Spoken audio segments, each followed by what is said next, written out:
travaillons principalement sur des maladies dégénératives de la rétine, un groupe de maladies qui sont des maladies génétiques, qui sont liées donc à des défauts au niveau de l'ADN qui entraînent soit chez l'enfant, soit chez l'adulte une dégénérescence de la rétine et qui conduisent plus ou moins lentement à la cécité,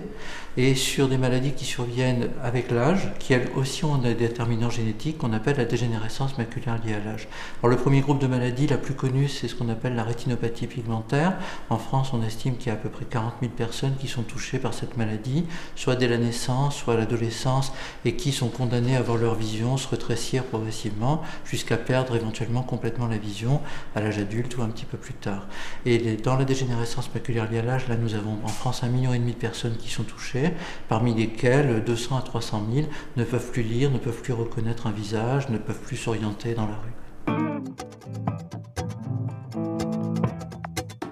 Alors, les recherches que nous conduisons sont à la fois des recherches cliniques chez les patients, nous essayons de comprendre chez le malade comment la maladie évolue, mais à un moment donné, l'analyse chez l'homme ne permet pas un certain nombre d'investigations. Il faut conduire au laboratoire, soit au niveau cellulaire, soit au niveau animal, un certain nombre d'analyses. Et le but est de comprendre comment la maladie se développe, ce qui va être la cause de la maladie, ce qui va accélérer la maladie et pourquoi la vision baisse et pourquoi éventuellement la cécité va survenir. Une fois que nous avons compris ces mécanismes, essayer de déterminer des pistes thérapeutiques pour bloquer la maladie, la traiter, ou au moins en pallier les conséquences, par exemple en restaurant la vision, c'est ce que nous essayons de faire avec la rétine artificielle ou avec la thérapie génique pour refaire fonctionner un tissu rétinien que nous n'avons pas pu empêcher de dégénérer.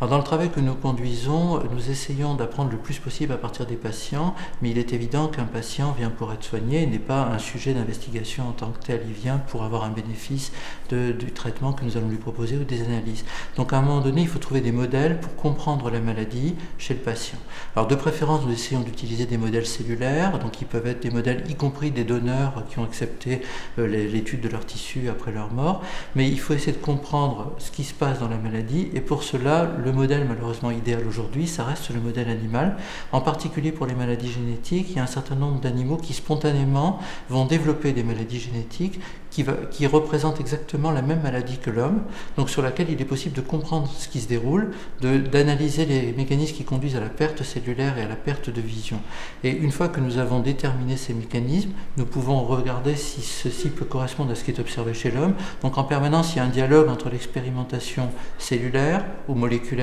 l'expérimentation animale et l'expérimentation qui est réalisée chez l'homme. Tout se fait dans des conditions extrêmement éthiques, il y a des règles, il y a la régulation d'Helsinki, il y a beaucoup de règles qui permettent de protéger les animaux au maximum de toute souffrance et surtout de limiter le nombre d'animaux qui sont utilisés dans ces investigations. Il y a une étape indispensable de validation et d'investigation des mécanismes chez l'animal.